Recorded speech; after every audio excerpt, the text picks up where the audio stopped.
Greetings and salutations, travelers. Welcome back to the Inn of Planar Crossroads, and as always, welcome back to our Around the Hearth discussions. This time, we are discussing, well, it's titled Kiss from a Rose, and that is exactly the song that we're going to be doing with this media inspiration. It is Kiss from a Rose by Seal. We'll have the information for you up in a little bit, but before we get into that, we need to this is going to be our adventure kind of ideas for the song, and then the next time is kind of our PC ideas for that adventure. So if you want to check it, work it around that way, you can. That's usually how we try to do it. I don't know with these guys. Sometimes they go off the res for me and they get all onto the ideas that they want to talk about. So we'll see how it goes.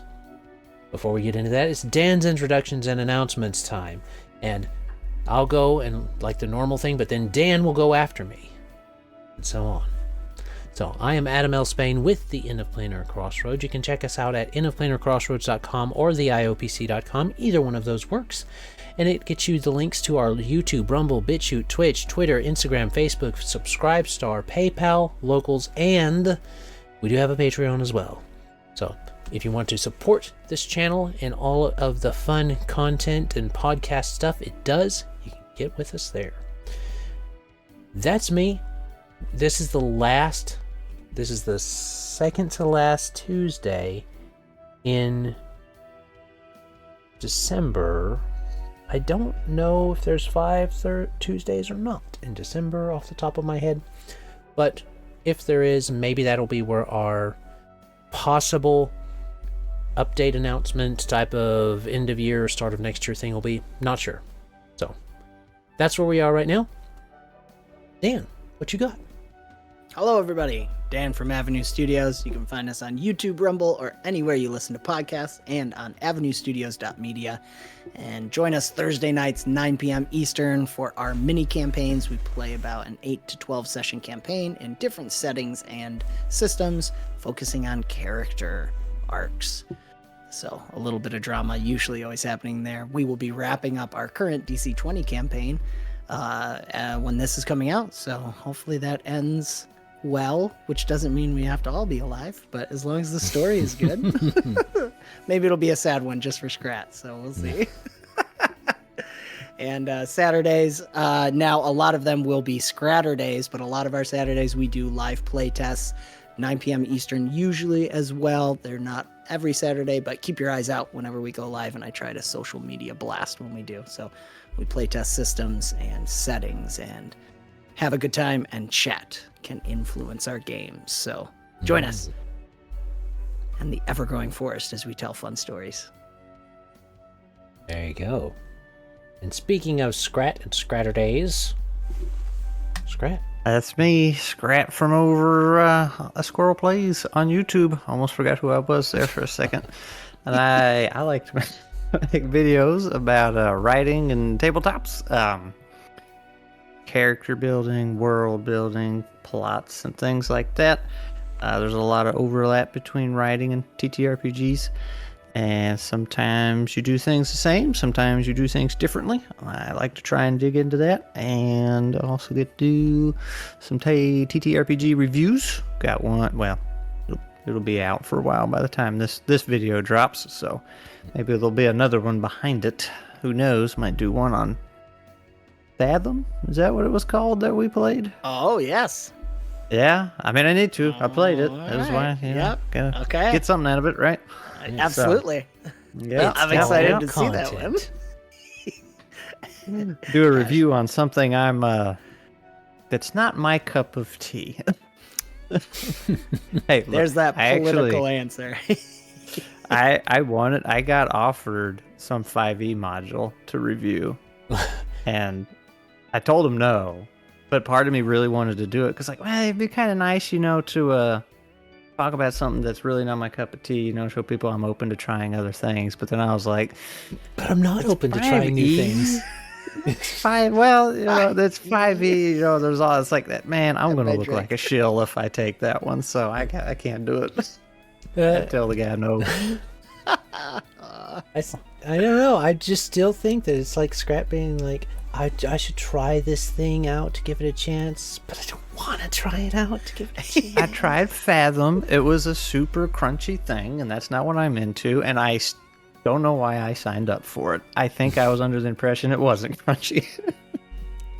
I'm glad you were there, buddy. It was great. I don't know why the heck I signed up for this. That was a great party. Dave from Grumman Games, Skrat, and myself.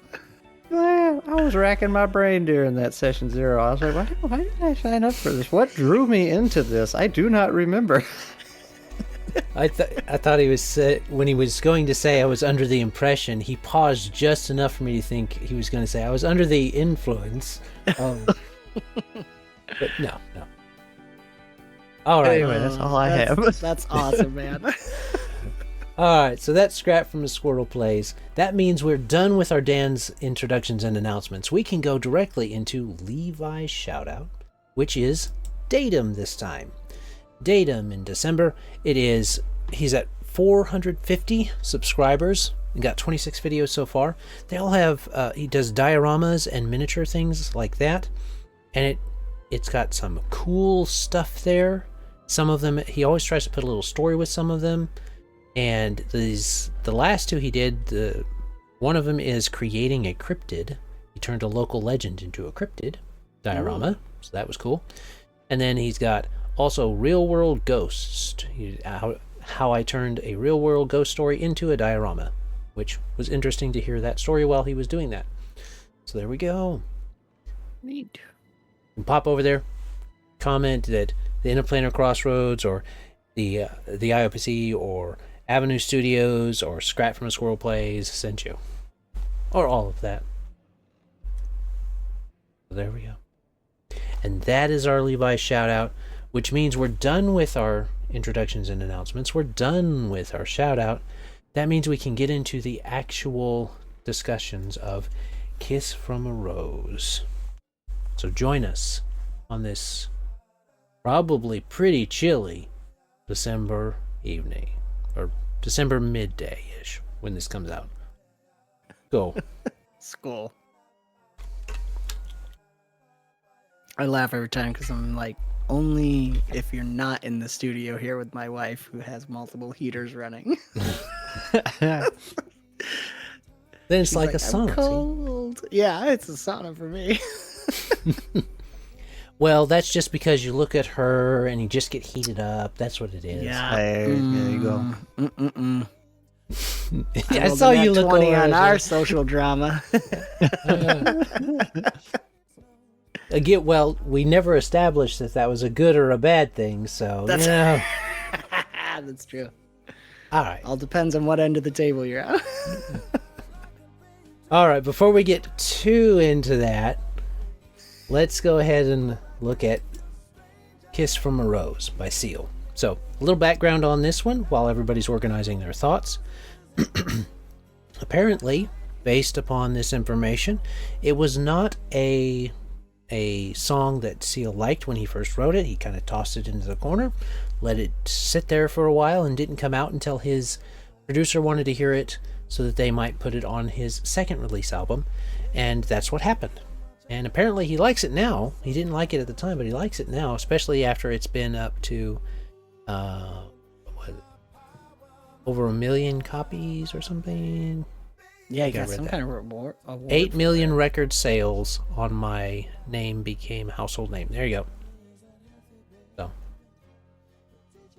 all right. That's kind of the behind the scenes stuff on that one. Do you guys have some notes you want to dive into and get some things started on? I don't have any overall notes, just finally came to a setting campaignish idea. It did take me a bit though, because I got the I can't remember, Scrat, you had this with one of the other songs where you kept seeing a story rather than finding that campaign for a party. Mm-hmm. Something for players to do. Right, yeah. And that's what I was enjoying the song. I was getting this idea, but it was totally like solo RPG at best, or basically a story.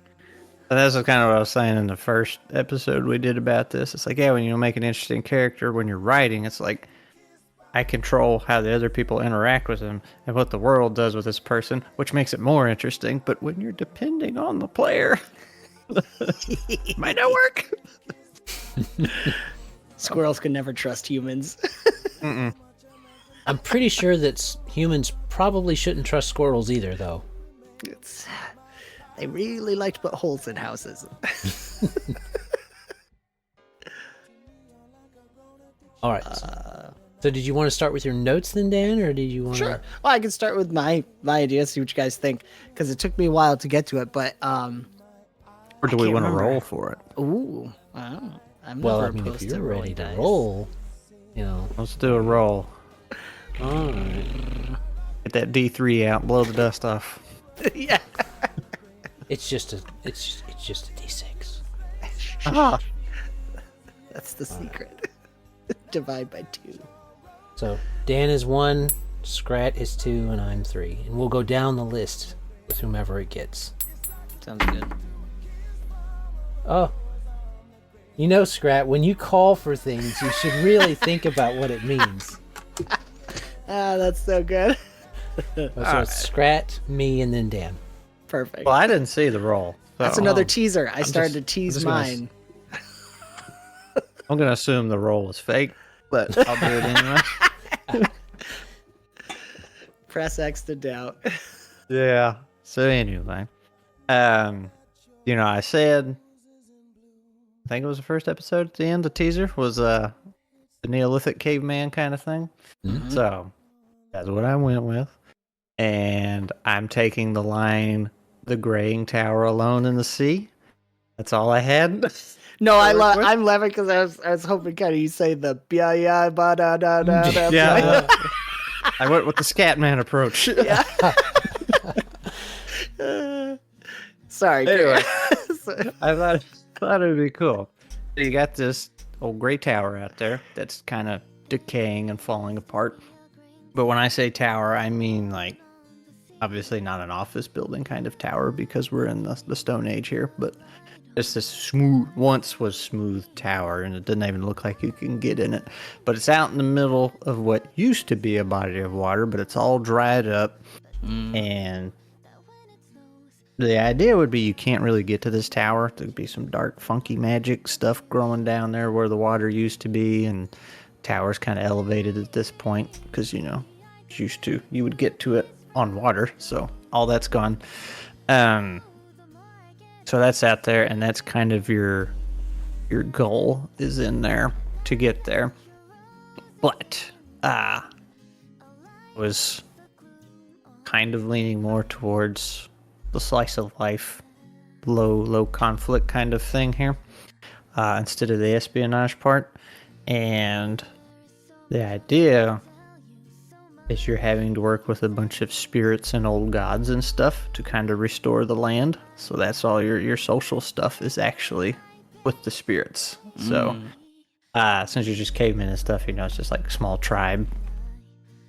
Generally, everybody's fine with each other.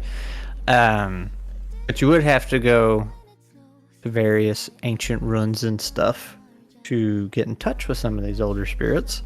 And there would be some dangers there. No combat, just be like natural dangers, like rock slide, things like that. Old things falling apart on you, which would potentially hurt your progress, mess you up, wouldn't kill you, but if you mess up your leg, if one of these old spirits wanted you to harvest this part of the land or grow these kind of things, kind of the starter approach, where you grow things and take them to the community center or whatever, it might make that more difficult and hinder your progress. But I'd also like the idea of there being, I was just calling them tricky spirits in my notes, not exactly the good guys, and similar to that meter we talked about before, that every time you got an encounter, it could potentially push it forward. This one, it's going this way. You want it to go a certain direction to fix the tower, but the tricky spirits are kind of upset that you let the tower rot and ruin the land and everything, so they're fine with you killing yourselves off. So they're trying to trick you, and they'll bring it back this way. But you're trying to figure out which one's which. You don't always know which spirit is good or bad. And it's tricky. So if you go do their favor for them, their quest, and then you find out, and you're just like, oops. And then, the tower starts decaying a little more. Or if you're doing the good stuff, then you start seeing what replaced the water, all the overgrowth and stuff disappearing and water coming back, the tower fixing itself and all that good stuff. So I thought that would be kind of neat. I like the idea of tricky spirits. Yeah. Yeah, dude, I get a very low-key feel with the tricky spirits, and yeah. There And even then could be an offhand time when the tricky spirits actually do a good thing, like Loki, every once in a while. Yeah. Well, Loki, and that's Loki. Yeah, Loki. I have something like that for the next one when we start talking about characters and stuff. But Oh, cool. The idea was I was thinking very much the easygoing slice of life thing. It's like, okay, you're restoring the land, so a lot of that farming sim kind of approach. It's like, okay, you got to go restore this part of the land, grow these kind of things. That's what the good spirits want you to do, and that's ultimately the goal, because by letting this tower wither and fade, forgetting about the old gods and spirits or whatever, you have essentially cursed the land. So that's what the people before you did, and you're trying to restore it. All happy good stuff with Unga Bunga. With Unga Bunga. I thought it was Unga and Bunga. It's Unga and Bunga. Yeah. Trying to win over Chunga and Wunga. Right. That's so cool. What I love about it too is that with the progress bar, you have this nice visualization of progress with the tower, which is really cool. That would be very satisfying. Yeah. So imagine doing this big, difficult task quest thing, multiple sessions, and then you get done. You go to the tower, and you're like, nothing changed. What did we do wrong? Chunga not Wunga Unga not understand why Chunga not fix tower. Broke Chunga at it. Oh man, yeah, that's really fun. Okay. Like I said, the idea, well, not the idea, but one of the things was, as far as danger goes, it was the natural things. Like, oh, you break your leg, now farming is hard, Right. So if you had a time limit, period, season, you had to do something. Now you can't. You have missed your window of opportunity. Doesn't fail the whole game. You just have not progressed now. Right. And if you got any food resource kind of thing you're doing, you might die now. But that's if you wanted to go that route, or it could be full on Stardew where you don't have to eat. Right. You don't have to have money, you don't have to have food, you just hang out in the valley. That does make it cool that there could in this slice of life there could be a TPK, because it's true survival. And then it comes in, and then the place gets worse. So now when you roll up new characters, it's a new tribe that's coming in to find it even worse than before. You TPK by laziness. Procrastination. It's a killer. You got Bunch him. of grasshoppers. Where are the ants? All right. That's really cool. I love that though. That would be fun. And you're right that the Stone Age works so well for that. I hadn't even thought of a Stone Age for this, so that's really awesome. Okie dokie. Well, if we're going to give Dan some time, I got to get into mine. Go for it, man. All right. I've got two kind of ideas for this one. One fits better into as a backstory type of idea for the character and stuff. For a setting or a kind of campaign type of thing, though, the Graying Tower Alone on the Sea is definitely, I agree with Skrat. That's like, that's a good icon type of thing to go with right there.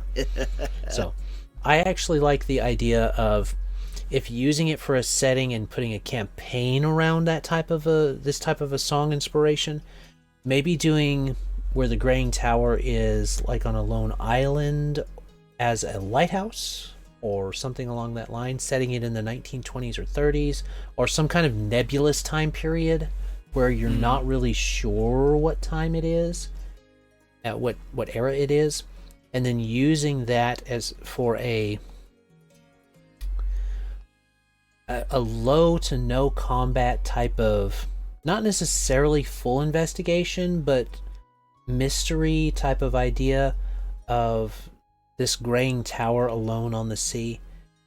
You became the light on the dark side of me. That's more of the lighthouse coming into it. And emotion perhaps playing a part, like the player's emotion. Perhaps this place draws in people, kind of like Bermuda Triangle type of thing, where it draws in different people to try and fix the problem that's here. It's this lighthouse, this entity that's in the lighthouse, this problem that's here wants fixed. But the more people it draws in and that fail, the more problematic it would be to get away from the island without solving the problem. So your players are coming into the point where it's like you can't really leave the island before the problem gets solved, might be the idea. And so maybe that's like they were on an excursion trip, and this fog rolled in, and the fog is what brings you there. So they watch for the lighthouse, and they just go to the lighthouse through the fog because that's what you're supposed to do. But they end up on this island, and so there's some kind of mystery that they're trying to solve here. What that mystery is can be left up to you. I think involving some kind of love story or something like that about characters there that were there before the players would be good. Trying to work that out somehow would be a way you could do that. You would need to set it, if you want to incorporate everything, you would need to set it where there is snow, but to amp up the surrealness, you could say, but it's not cold. It's like snow, but it falls and it's not cold. And you can tie that into this lost love type of thing where she's waiting at the tower and he was coming to her, but winter came, snow came, and he died of hypothermia, and so did she, watching for him at the tower, not wanting to stop. Those type of a tragic type of love story thing. And that kiss from a rose on the gray, her name can either be Rose, or you could do this. I actually like this pseudo film noir that was done with Sin City, where you had everything's kind of grayscale except important features of a person or something like that. So her lips are just bright rose red, and that might be a thing you can do with using that stylized type of coloring for things in your game, to where like if you go to the map, it's all grayscale except for the spot where you are is the red dot. It's bright red. It's high contrast type of visual cues, especially if you're wanting to keep it to a single session, making this a single session mystery where you have these high contrast clues once they're found, and you can easily see them on the grayscale backgrounds and stuff. So the idea is the male ghost has to get up, this male spirit has to get up to her, finally come to her, and they have a kiss, and he's kissed by a rose on the gray fog that's in there. And once that's done, that gray fog, just as they're getting closer to the peak, as the players are trying to solve this mystery and get these two reunited, that fog is just thicker and thicker and thicker until eventually they see them kiss, and then that kiss from the rose on the gray releases that curse, and they feel underneath them that there's this little sway, and it's almost like they're on a boat again, but then it's not almost like they're on a boat. They find themselves back on their boat and the fog rolling away, and they're not that far from shore after all. That's how I'd kind of do a campaign inspiration idea. The Nice. player backstory idea would be different a little bit. No, that's really cool. That's a really interesting way to have a love story there, but the players are trying to complete it. But it's not them necessarily. It's these two spirits. I love that. That's pretty cool. It's definitely you vibes too. That is an Adam game right there, man. I would totally play it. Yeah. But that's an Adam game. You just hope you don't lose, because then you're stuck there. Yeah, well, you know. All Skrat's there and it's sad. It's okay. As long as the every story's satisfying, right? Right. And you would still have other people there that are stuck there, and they act like the NPCs that you would talk to in a kind of point-and-click adventure style. Mm-hmm. Where they're there, but because they've been there so long, the fog has affected their mind. They don't know all they should know, even about themselves sometimes, type of thing. So in not purgatory, but, you know, they also have become lost. Mm-hmm. That's great too, because that shows the players what'll happen if they don't succeed. So they get a taste of failure. They get to see what the cost is. Right. Yeah, oh man, that would be a lot of fun. And that would be a lot of investigating, role play, Drama. All right, you better get into yours if you want to. All right, I will. Into it. Yeah, we did also such very different things, and I'm so glad. Mine's not nearly as intriguing. I was really trying to think of really down to earth slice of life, less the intrigue. So I was going with more of our first chat, and what I finally fell on was a setting. Kind of, I'm almost feeling it was like Nausicaa of the Valley of the Wind sort of setting. So it's some kind of vague post-apocalypse where it might be steampunk-y, or, you know, you could have fun with some kind of vague low-level tech, and you're rebuilding. And so the tower is one of those.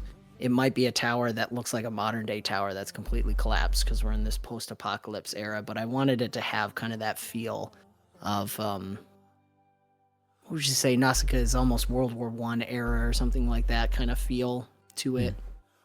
But I have this vision of a girl in a dress with an apron on, but you're in a village and the characters are people in the village, and they are trying to just take care of their village. But in the winters, or near the end of winter, these special roses will sprout. They're very rare, but you keep an eye out for it. And it's a tradition that if you want to marry someone, you go pick one of these flowers and deliver that flower to whoever your interest is. And so this would be probably a shorter game, you know, like could do it in one session, but probably like a couple sessions type game where you're doing the daily things around the village and creating relationships. And that you'd have to set this up in session 0 that's what we're going to play. So either it's player and player character and player character, or there's NPCs there, and you just see what relationships develop while dealing with the day-to-day of rebuilding from some unknown apocalypse. So you could throw in fun mysteries, and maybe they do excursions out beyond the village, and you could play around with that setting however you want, bringing back the old tech to advance the village. But as you're going, your ultimate goal is, because you're one of the few people left, you want to expand humanity. Who are you going to, you know? We're going to replenish the earth, you know? Yeah, you know? It's for the future. But obviously setting that goal, you'd want to set that goal ahead of time, that you're looking for who are you going to pick that rose for? Under the shadow of the tower. Maybe the name of the village would be something like that, you know, referencing this old tower that watches over them. But yeah, it was I wanted it to be very lighthearted and kind of cutesy. That was the whole shtick behind it. Yeah. And letting the players have fun with that, either making relationships with NPCs or with each other and seeing where that goes. So that was my idea. Yeah. I kind of like that. I like that idea too because it could fit the roses. I could borrow your roses to be clues inside of the intrigue game. Oh yeah. Or, backwards and forwards. You can play that. I can't listen to this song without doing a kind of love story thing because it's very much like it's from Batman Forever. It also has like as many tropey lines as possible thrown into it. I love it. Yeah. That's why it's so fun to sing. Yeah, it's great. You've probably heard it one or two times at a wedding or two. Oh yeah, yeah, for sure. I used to shoot weddings, for those who don't know. Yeah. With like cameras and stuff, not with everything. He didn't run in there with paintballs and stuff like getting the bridezilla back. Yeah. All right. No, that's so fun. That's 3 very different ways to take it. I love it. Yeah, we did do different things this time. I do like that romance angle of it and stuff. I mean, technically, Unga could start the tradition by getting that rose for Chunga, Grows on one of the vines overgrowing the tower. Gotta climb to it. This for you. She say, "Oh, so pretty."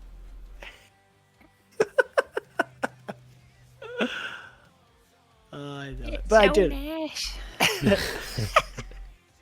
Hello, we interconnect all the stories. All the stories are I just wanted to do something cutesy too. I wanted it to be very like young, lovey, kind of idealized sort of thing. I don't know. That's what I don't know if you had to be young for that to work. I mean, you give a woman flowers and she likes it.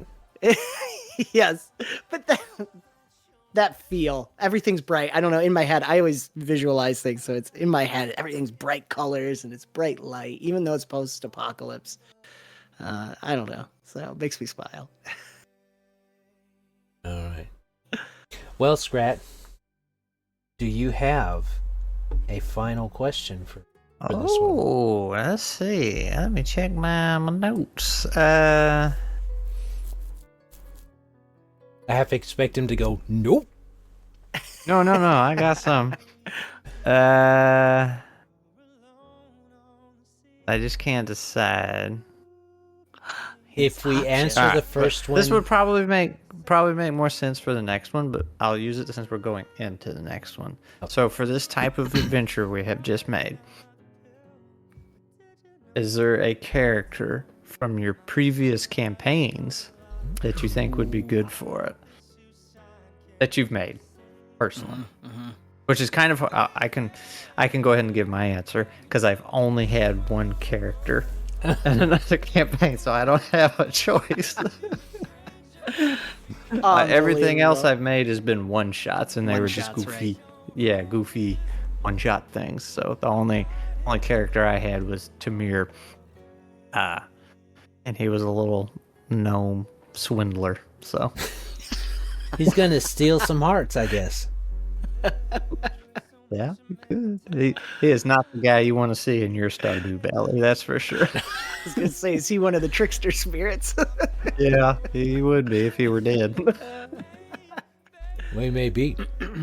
Yeah, he might. Oh man. All right. Oh boy.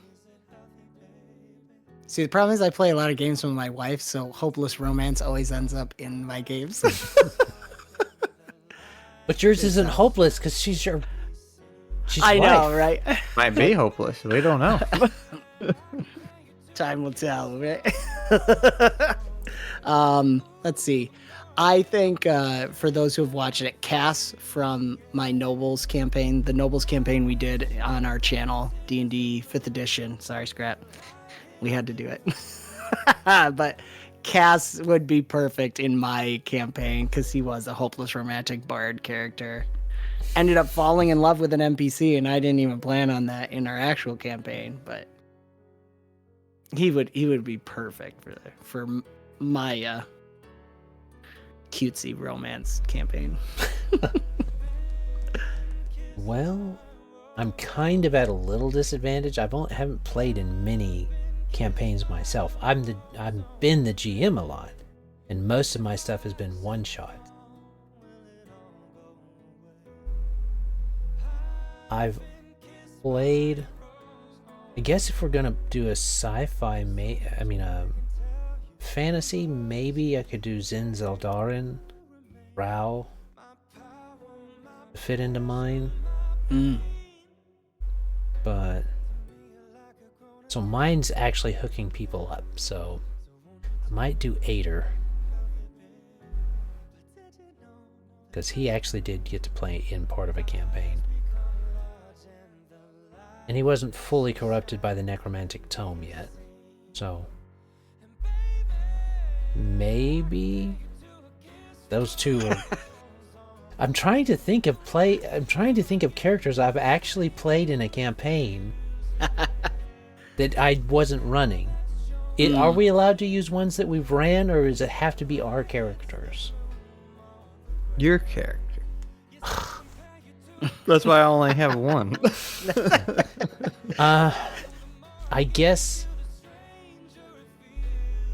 even though he would be uncomfortable in the situation, that might be the thing that would give him hope for perhaps he would find someone. So maybe Zin Zeldarin. Because that's heartbreak. I love it. The rectifying of the tragedy could make it where he would have some hope for himself, I guess. I don't know. Or failing to do so and just destroying the whatever it is would also seal the kind of idea of I ain't getting to it anyway. So. Love it. All right, since I've played a lot, I'm just going to throw out, in mine it would be Cass, Human Bard. If I was in Adams, it would be Unji, my character I've played before, who's connected to the spirits and is half crazy. So she would fit in there perfect. And then in Skrats, I have a Minotaur barbarian named Kolya, who talks with Russian accent. And he would be perfect in Skrats. There you go.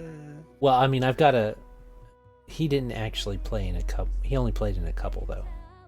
But Olo was a Goliath barbarian. So he might fit into Skrats. I don't know. Ader might do yours, but he was starting to succumb to the necromantic tome. So he got spurned by his lover, and that's the downfall. That's the downfall. No rose for him. No rose for him. Oh no! So he goes full necromancy, and then roses are the thing that sprout out of you as he takes you over. Oh, so he always nice has flavor. his rose now.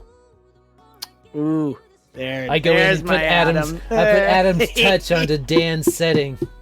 I love it, dude. All right. Well, Awesome. That's probably where we need to stop, since we're just barely past time on it. Perfect. So, Lord willing, you enjoyed. We hope you have, anyway.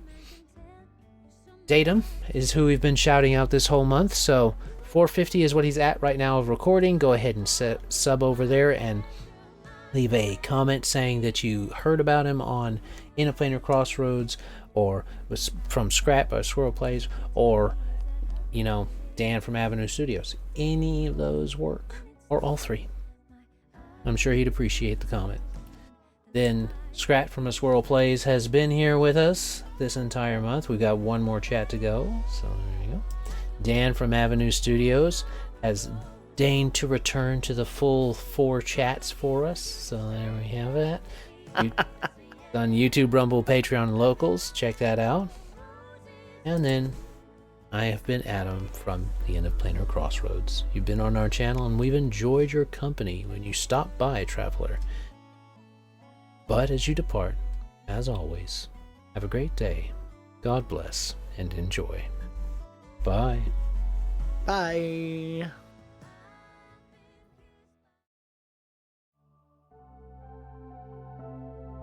This content was made possible by travelers and viewers like you. Thank you.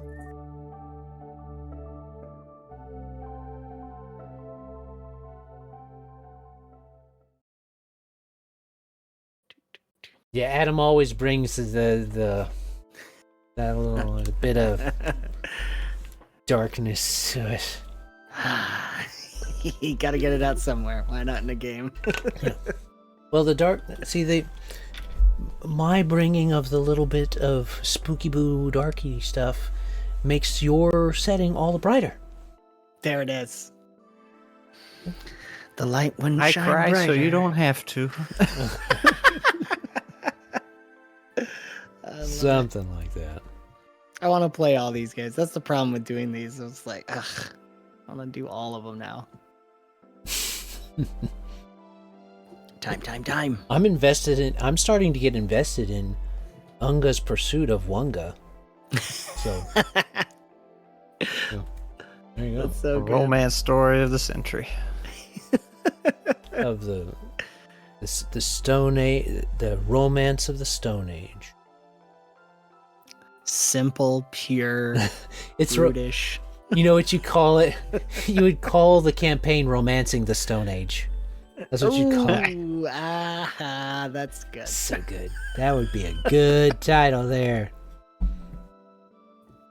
Skrat liked it. Look at him. He loves it. Yeah. The worst.